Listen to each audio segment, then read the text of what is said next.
waktunya karena kekecewaan publik terhadap wakil rakyat. Kritik demi kritik muncul karena wakil rakyat yang dinonaktifkan oleh partai politiknya, 3 diantaranya merupakan artis atau selebritas. Kualitas anggota DPR kemudian dipertanyakan dan membuat wacana revisi Undang-Undang Pemilu muncul ke permukaan. Apakah soal rekrutmen calon anggota legislatif ini perlu kriteria khusus? Kita akan bahas hal ini dengan Haikal, peneliti Perludem, dan Willy Aditya, anggota DPR RI, fraksi Partai Nasdem, melalui sambungan virtual. Selamat malam, Bung Haikal, Bung Willy. Malam, Mas Adi. Oke, saya ke Bung Willy dulu kalau gitu. Ini partainya juga mewakilkan salah satu artis yang akhirnya juga dinonaktifkan. Bagaimana melihat usul ataupun pandangan dari Prof. Yusril sebagai Menteri Hukum, Bung Willy? Ya, tentu ini harus gayung bersambut ya. It's time to bersih-bersih. Tapi ada kata pepatah, Hadi, jangan mengambil keputusan di saat emosi. Oke. Itu yang harus kita jadikan basic ke depan. Saya berulang kali mengatakan keputusan kita harus kita letakkan secara scientific approach on development, on policy. Kenapa? Karena harus ada riset. Ini waktu kita tidak mungkin hanya mengatakan yang sekarang jelek, apakah yang sebelumnya juga nggak jelek. Gini, kalau kita berbicara hanya semata-mata pada satu sisi atau satu variabel, saya mau tanya sama teman-teman, apakah seorang Rieke Diah Pitaloka tidak hebat? Ya, saya sepakat itu. Nah, maka kemudian politik itu punya 2 kaki, apalagi demokrasi dalam ranah pemilu. Yang pertama adalah selalu berbicara tentang representasi, dia mewakili siapa dan untuk apa. Yang kedua adalah proses pelembagaannya. Nah, kita sedang berbicara apa di sini? Nah, kalau menurut hemat saya sebagai anggota dewan, sebagai bapilu partai, sebagai penggiat partai, yang harus kita lakukan adalah sebuah proses pembaharuan, entah itu namanya transformasi, entah itu namanya reformasi, tapi secara menyeluruh. Semesta politiknya yang harus kita lihat. Jadi saya sepakat ini waktunya, tapi tidak dengan basis emosional. Kenapa? Kita harus berkaca. Dulu kita menolak sistem yang tertutup dan kemudian menggunakan proporsional terbuka ini atas kritik kita pada masa lalu yang sangat limitasi. Ingat itu. Bahkan lagu Iwan Fals masih ingat, Mas Hadi, bahwasanya tidak kenal siapa Pak wakilnya. Iya kan? Jadi masing-masing, semua teori politik, semua teori sosial politik itu memiliki cacat bawaan. Semuanya. Nah, tinggal adalah yang harus kita lakukan. Menurut hemat saya, 2 hal. Yang pertama adalah scientific approach. Kita harus melakukan riset base yang kemudian berbasiskan dialog, poros keduanya. Harus dialog multi layers. Inilah deliberative democracy. Kita tidak menggunakan lagi Athenian demokrasi. Kalau hanya para filosof yang berdemokrasi, itu Athenian demokrasi. Kalau hanya suara Vox Populi, Vox Dei yang berdemokrasi, itu adalah demonstrasi. Suara itu maka kemudian kita harus mencari benang merahnya, bahwasanya deliberative demokrasi itu adalah basisnya dialog, yaitu melibatkan siapa saja, ya political society, civil society, ya state dalam hal ini, dan kelompok-kelompok kepentingan lainnya untuk duduk bersama, karena tidak ada yang sempurna atau paripurna. Ada kelemahannya dan ada kelebihannya semuanya. Saya menangkapnya dari pernyataan Bung Willy ini, selain bukan hanya soal jangan emosional untuk mengambil keputusan, saya melihatnya tidak semua artis, Bung Haikal, tidak semua artis itu punya reputasi yang buruk di politik. Tadi Bung Willy sudah mencontohkan betapa hebatnya Rieke Diah Pitaloka, betapa hebatnya kalau saya melihat ya, ada Nurul Arifin juga di sana yang juga punya kapasitas baik. Desi Ratnasari. Nah, ini berarti partai politiknya kah yang harus juga pilih-pilih ya? Boleh saja artis tapi yang punya kapasitas. Bagaimana? Ya, saya sepakat ya dalam posisi itu, bahwa kita tidak bisa kemudian melabeli profesi artis itu sebagai kemudian profesi yang tidak layak untuk masuk ke dunia politik. Kita nggak bisa mengeneralisasi seperti itu. Bahwa ada kemudian artis yang atau selebriti yang kemudian memiliki kualitas yang bagus, kita lihat ada.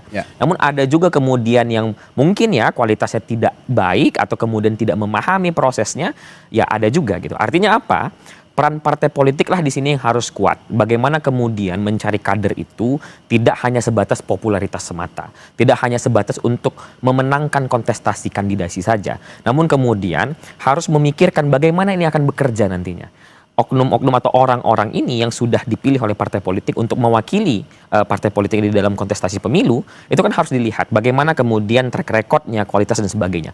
Maka dari itu kalau misalnya ya berkaitan dengan hal itu, kami di dalam usulan naskah rancangan undang-undang pemilu, jadi ini sekadar informasi Mas Adi bahwa kalau seandainya tadi kan Bang Willy mengatakan bahwa kita harus scientific base, kita harus melakukan research terlebih dahulu. Nah, teman-teman di masyarakat sipil, di NGO ya khususnya, itu kemudian sudah melakukan itu dari beberapa waktu yang lalu. Dan sekarang kami sedang menyusun naskah rancangan undang-undang versi ataupun usulan masyarakat sipil, yang salah satu poin di dalamnya adalah berkaitan dengan hal yang tadi, bahwa kami mengajukan harus ada persyaratan minimal waktu seseorang sebelum dia dicalonkan oleh partai politik untuk menjadi calon anggota legislatif, ada waktu tertentu dia mengabdi. Kalau misalnya kita atur misalnya ya 2 tahun. Jadi sebelum dia mengabdi di partai politik. Di partai politiknya ya, mengabdi di partai politik yang bersangkutan yang akan, jadi nggak bisa juga. Dia ngabdi di partai politik A terus tiba-tiba nyalon di partai politik B, nggak boleh gitu juga dong gitu. Jadi ada waktu sehingga apa? Proses kaderisasinya berjalan dengan baik, pendidikan politiknya dapat, meritokrasinya berjalan, lalu kemudian calon anggota ini nanti akan dapat memahami visi partainya, dapat dipahami, tujuan dia menjadi anggota legislatif dipahami dan sebagainya. Mengabdi dulu, ini usulan ya Bung Willy, mengabdi dulu di partai politik minimal 2 tahun tadi ya. Kalau usulan kami 2 tahun. 2 tahun usulannya agar kaderisasi juga benar-benar muncul di partai politik. Mau itu artis, mau itu politisi, mau itu bisnismen. Kalau ada kaderisasi yang baik, ada pengabdian kepada partai politik, niscaya masuk ke DPR juga kualitasnya akan baik. Bagaimana respons Anda, Bung Willy? Ya beginilah, yang harus kita lihat secara objektif Mas Hadi adalah semesta politiknya. Toh selama ini itu kan variabel yang sangat prominent dan bahkan determinan itu adalah popular vote ya, popular basisnya. Jadi memang itu selera pasar, suka nggak suka, senang nggak senang. Saya ini kan ya boleh dibilang melakukan kaderisasi pada teman-teman aktivis mahasiswa ya. Tapi itu kan kemudian ketika dilempar ke pasar, ketika dide, nolongso saya jatuh ke dalam air mata saya, nggak dipilih sama orang. Jadi ada realitas itu yang kemudian harus kita pahami, bahwasanya untuk ini kita rubah. Sepakat saya. Siapa sih kalau kita mau tanya hati kecilnya, siapa sih yang nggak menjerit dengan sistem ini? Semua orang menjerit. Itu yang dinamakan aspek pragmatisme itu tadi, Bung Willy? Gini, ada beda oportunis dan pragmatis, itu dua hal yang berbeda. Dalam kontestasi, siapa sih yang nggak ingin menang? Itu aspek pragmatis. Bahkan Tuhan pun tidak mendikotomikan pragmatis dengan idealisme. Tuhan menciptakan tangan kiri dan tangan kanan. Itu jangan salah sesat pikir kita di sana. Jadi pragmatisme dalam kontestasi, tidak ada orang yang tidak pragmatis dalam kontestasi. Semua ingin menang. Maka kemudian kami menawarkan kalau Mas Hadi merujuk kepada risalah hasil Kongres Partai Nasdem itu adalah mix vote. Apa itu? Ada popular vote, ada party list. Ini based on Jerman dan Jepang experience. Nah, ini yang tapi kemudian ini salah satu baru tawaran. Bagaimana caranya kita duduk bersama? Kita nggak boleh melakukan klaim kebenaran sepihak, enggak. Kenapa? Kita harus duduk bersama melihat, karena kita tidak mau terjebak pada rasionalitas ekstrim dan empirisme ekstrim. Nah, kita disinilah peran dialog satu dan lainnya untuk meletakkan, kita lihat apakah ini kan tidak hanya rekrutmen ya, tidak hanya sistem pemilunya. Kita lihat juga aspek penyelenggaraan pemilunya, pelaksana pemilunya, state aktor yang lainnya. Nah, jadi banyak variabel-variabel di sana yang kemudian kita kaji, bahwasanya bertepuk tidak sebelah tangan, Mas Hadi. Nah kalau gitu pertanyaan saya selanjutnya, bagaimana Bung Hekal menyeimbangkan antara yang disebut oleh Bung Willy tadi popular vote ya dengan kualitas. supaya tidak terjadi lagi di hadapan publik seperti yang kemarin. Ada 3 selebritas yang akhirnya dikritik oleh publik karena punya pola komunikasi yang begitu buruk dan menyebabkan gelombang unjuk rasa yang begitu luas. Ya. Kalau kami ya di Perludem bersama beberapa teman-teman CSOL lainnya, sebenarnya kan kajian terkait dengan perbaikan sistem atau perubahan sistem pemilu ini sudah berjalan lebih kurang 2-3 tahun belakang. Oke. Ya. Kami di Perludem itu sudah membuat simulasi, sudah melakukan simulasi, sudah melakukan modeling, termasuk surat suaranya terkait dengan apa yang disampaikan oleh Bang Willy tadi. Oke. Jadi nah inilah mudah-mudahan ini bisa menjadi gayung bersambut juga ya seperti yang dikatakan Bang Willy tadi. Artinya apa? Artinya ada berbagai elemen yang sudah sama-sama memikirkan. Ya. Kalau saya tidak salah juga dari pemerintah itu, dari Kemendagri dan juga dari Bappenas itu sudah melakukan simulasi dan modeling juga terkait pilihan-pilihan. Nah, jadi saya menjelaskan sedikit Mas Adi terkait dengan mix metode yang tadi disampaikan oleh Bang Willy ini dikenal ada 2 kutub lah ya, ada 2 jenis. Yang pertama paralel, yang kedua itu mixed member proporsional. Oke. Nah, beratnya itu di satu sisi yang satu berberat proporsionalitasnya, yang satu sisi dia berjalan bersamaan antara 2 sistem. Oke. Jadi sederhananya sistem ini satu, dia akan memilih wakilnya secara langsung dari partai ya, tentu saja dari partai wakilnya secara langsung dengan sistem mayoritarian. Jadi satu dapil itu satu wakil. Oke. Dan satu sistem lagi ini akan ada sistem proporsional yang proporsionalnya adalah proporsional tertutup. Jadi partai lah yang memiliki kewenangan untuk memilih. Nah, dengan adanya 2 sistem ini, nanti orang-orang yang kemudian punya popularitas tinggi ini ditempatkan di mayoritariannya, sistem mayoritarian. Dan orang-orang yang mungkin championnya partai ya, punya kualitas yang baik namun mungkin popularitasnya tidak begitu tinggi, ditempatkan di sistem yang proporsional tertutupnya. Nah, dengan sistem seperti ini ditambah lagi ya, tentu sistem saja juga tidak mungkin bisa menyelesaikan masalahnya. Tetapi kita harus mengikutkan yang lainnya, seperti tadi saya sampaikan ada syarat yang harus dipenuhi, lalu kemudian termasuk juga demokratisasi partai, ada yang namanya pemilihan pendahuluan misalnya untuk calon anggota legislatifnya. Jadi ada partai itu melakukan pemilunya sendiri gitu loh, untuk menaruh nomor urut Itulah yang dilakukan oleh negara-negara maju sebenarnya. Benar, seperti apa yang terjadi misalnya di Amerika Serikat gitu kan. Nah, jadi memang kita harus melihat ini ya, dan inilah kenapa kami sejak awal tahun 2025, sejak rancangan undang-undang pemilu dan undang-undang pilkada itu dimasukkan ke dalam daftar prolegnas prioritas 2025, kami sudah dorong segera dibahas. Karena apa? Karena kita butuh nih waktu untuk mensimulasikannya. Karena itu kan tadi Bang Willy sudah sampaikan, jangan sampai kita hanya berbasis kepada praktik saja atau berbasis kepada teori saja. Kita harus lihat lapangannya seperti apa. Nah, untuk itu makanya kemudian kita memerlukan membahas undang-undang ini sesegera mungkin, agar kita punya waktu untuk mensimulasikannya, melihat mana yang baik dan mana yang buruknya, dan kemudian memilih mana yang terbaik untuk digunakan ke depan. Oke, ini ada juga pernyataan yang menarik dari Prof. Yusril sebagai Menteri Hukum, Bung Willy. Sebetulnya banyak non-selebritas yang punya bakat politik ya, yang di bawah under the radar lah, tidak ada di permukaan, tapi punya bakat. Nah, scouting partai politik sejauh itu sejauh ini sudah mencapai ke orang-orang seperti itu atau belum, Bung Willy?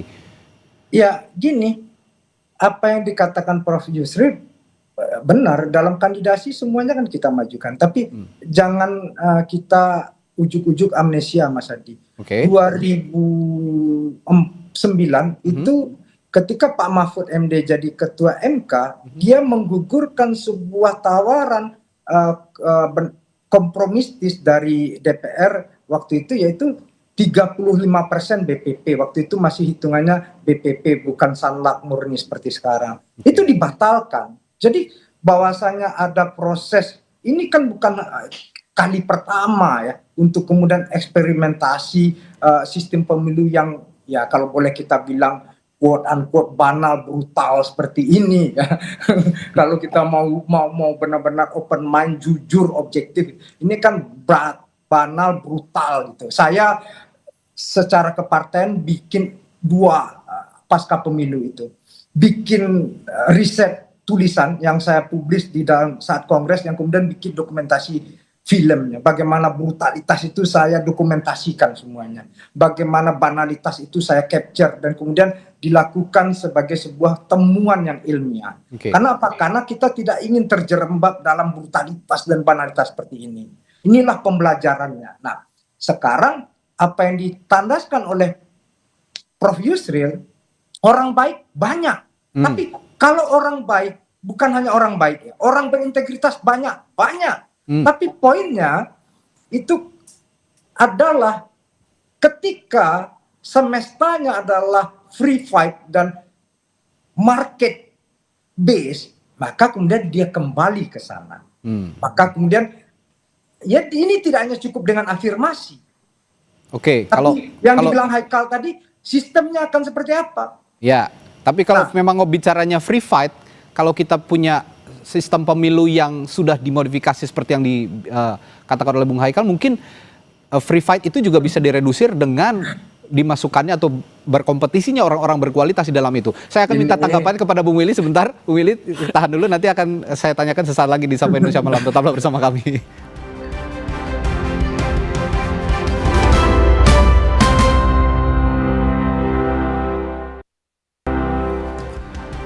Kembali di Sapa Indonesia Malam. Tadi sebelum jeda saya bertanya ke Bung Willy atau meminta respons tanggapan dari Bung Willy. Kalau Bung Willy tadi mengatakan semesta politik harus berubah, ya kalau memang ingin berubah, sistemnya juga harus diubah dengan modifikasi yang dikatakan Bung Haikal tadi. Bagaimana Bung Willy? Ya, jadi ini tidak seperti tunanetra memegang gajah, pegang belalai, ular, pegang kaki, batang kelapa, pegang kuping, seperti pelepah pisang. Nah, jadi tidak bisa melihat hanya satu variabel. Nah, ini momentum untuk kemudian kita periksa secara objektif semuanya, semestanya. Kenapa? Sistem pemilu itu kan bagian part of, di dalamnya juga ada government system gitu. Nah, maka kemudian sistem bernegara. Kita mau pilih yang mana? Termasuk yang gugatan teman-teman dari civil society tentang pemisahan pemilu nasional dan pemilu daerah, ya. Ini yang harus kita lihat secara objektif. Ini kan bernegara, ini kan bukan main game SimCity, ya, yang kemudian bisa dibongkar pasang. Menarik nih analoginya. Ini berbicara tentang human, antroposentris kita di sini. Nah, dalam konteks itu saya punya salah satu cerita lah. Sahabat saya Masinton Pasaribu yang sekarang jadi Bupati Tapteng itu. Dia habis masa mudanya melakukan advokasi di sebuah komunitas.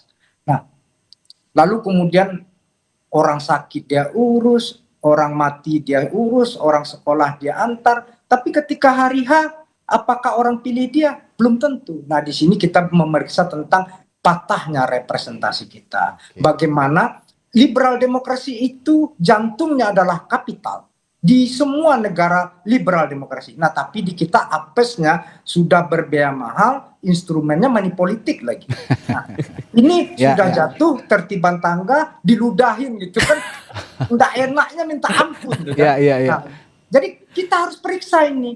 Ini kita nggak boleh menyalahkan siapapun, Dan. Karena apa? Ini pilihan kolektif waktu saat itu. Nah, di saat inilah Haikal, saya dan kawan-kawan termasuk government, state dalam hal ini, kita sama-sama duduk. Saya orang yang open mind untuk berdialog, bahasanya kita tidak cari menang-menangan. Ayo, kenapa? Ini kepedulian kita bersama, ini sistem yang mengantarkan kita hidup bernegara, berbangsa, maka kemudian bagaimana melahirkan politik itu basisnya satu aja, Mas Adi, adalah keberpihakan. Nah, saya waktu jadi wakil ketua balik, periode kemarin itu mendorong setiap rapat badan legislasi itu ditayangkan secara langsung melalui sosmed dan YouTube DPR. Sehingga orang memberikan masukan, input segala macam. Nah, ruang dialog ini yang harus kita perlebar, tidak menang-menangan, ya. Ini momentum untuk kemudian melihat bahwasanya yang patah representasi ini di mana letaknya. Apakah memang karena money politiknya yang banal sebanal-banalnya, atau yang kedua bagaimana pelembagaan demokrasinya. Nah, demokrasi ada giumnya, Mas Hadi, adalah it's not about good man and good will, but it's about role of game. Itu yang paling penting, aturan main. Kenapa? Sehebat apapun orang, dia bisa kalah dalam pemilu. Ini seandainya semua anggota DPR kayak Bung Willy, mungkin hingga saat ini Indonesia damai-damai aja, nggak ada yang kayak kemarin begitu ya. Ini pola komunikasi yang seperti ini yang memang dibutuhkan oleh publik, sehingga publik juga paham bagaimana anggota Dewan bisa merepresentasikan partai politik maupun juga konstituennya di parlemen. Tapi saya ingin tanya sedikit deh Bung Willy, ngomong-ngomong soal fenomena selebritas di parlemen, menurut Bung Willy, apakah ini sebenarnya memperkuat citra atau malah melemahkan sih Dewasa ini? Ya, itu depend on market base ya. Saya ini tidak mau menepu air dalam dulangan. Oke. Saya orang yang tangan mencincang bahu memikul ya. Jadi apa yang kita lakukan, kita belajar dari hal ini. Yang paling penting beberapa hal ini harus kita jadikan proses pembelajaran. Oke. Mas Hadi harus lihat, tanya Bung Haikal itu, bahwasannya beberapa dapil itu ada pesohor idol ya. Itu yang suka nggak suka, senang nggak senang, memang itu taste-nya. Jadi ya, harus diakui itu.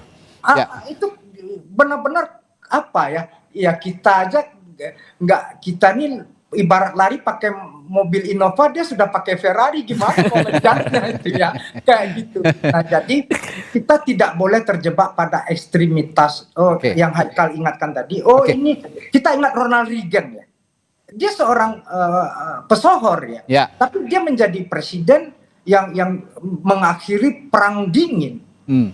Dia kan luar biasa. Jadi kita tidak bisa kemudian menghakimi sebuah profesi, latar belakang orang itu. Kalau kata Albert Camus, nggak fair kita ketika mengadili orang dari latar belakangnya, nggak fair.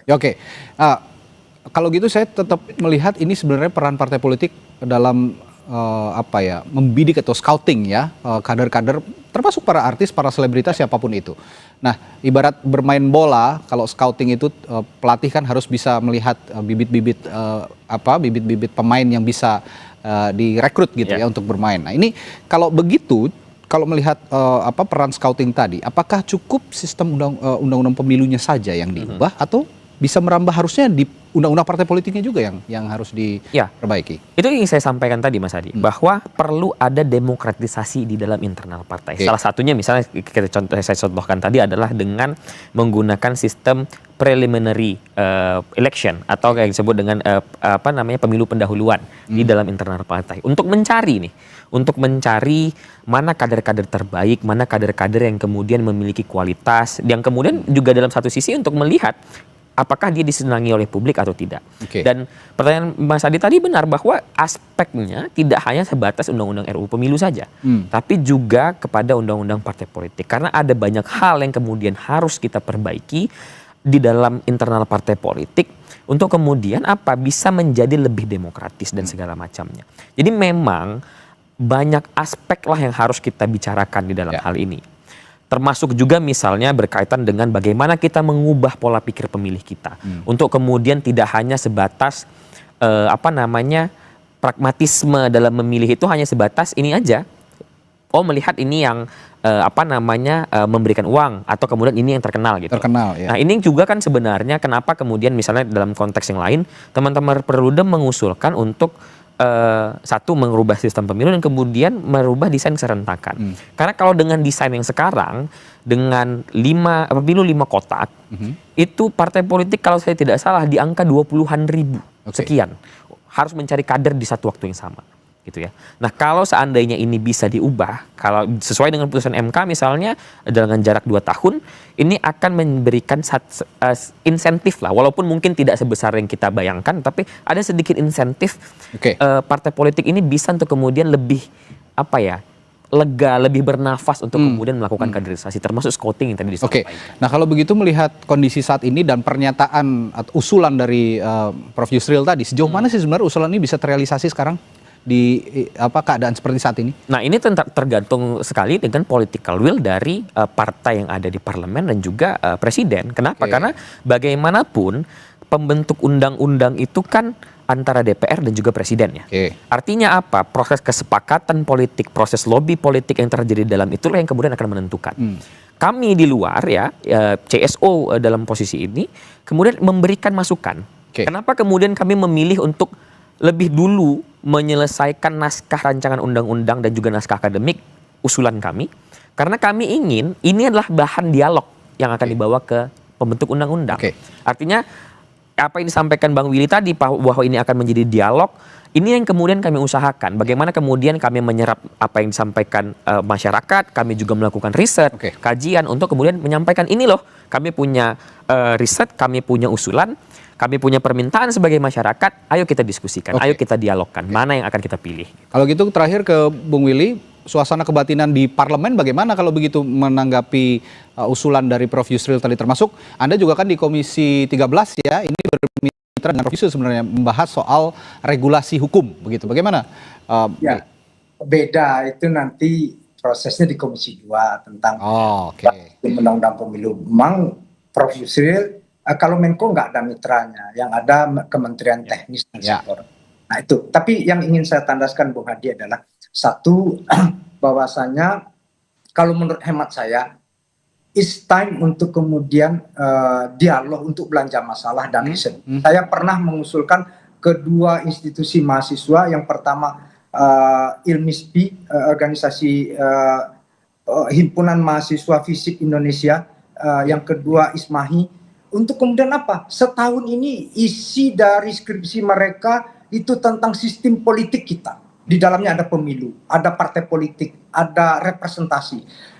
Dan yang kedua, melibatkan banyak hal. Tidak hanya CSO dari Perludem dan kawan-kawan, tapi juga kampus. Ya. Jadi kita benar-benar ini bukan bukan bongkar pasang. Jadi kalau kita, ini kan hajat hidup kita bersama. Jadi saran kami untuk kemudian ini tidak hanya menang-menangan, apalagi Pak Prabowo punya political will yang kuat, pemerintah dan DPR juga ini itu pemilu masih 2029, masih jauh. Jadi Justru karena masih jauh nih harus dari sekarang, Bung Willy. Ya, betul. Saran saya belanja masalah riset, guys. Oke. Jadi kita dialog sambil sembari riset, dia paralel aja riset, dialog, sehingga kita one by one, step by step untuk menemukan kesepakatannya. Semua akhirnya semua jadi puas gitu ya. Semuanya akan enak lan kepenak gitu. Jadi tidak hanya enak di bibir saja, tapi di hati dongkol. Gitu. Oke. Jadi enak lan kepenak, enak di bibir, enak di hati, dan kita menjalankannya secara bersama-sama. Bahwasanya ini tadi juga apa yang dibilang Bung Haikal, bahwasanya demokrasi yang maju itu tidak hanya berbicara political society yang dominan, tapi bagaimana civil society-nya menjadi sangat kuat, sehingga counterpart political society dan civil society itu bisa berdialektika secara sehat. Oke, terakhir ke Bung Haikal biar nggak omon-omon. Jadi kapan langsung ngobrol nih sama teman-teman seperti Bung Willy di Ini sayangnya Bang Willy tidak di Komisi 2, jadi kita belum ada ketemu ya Bang Willy ya.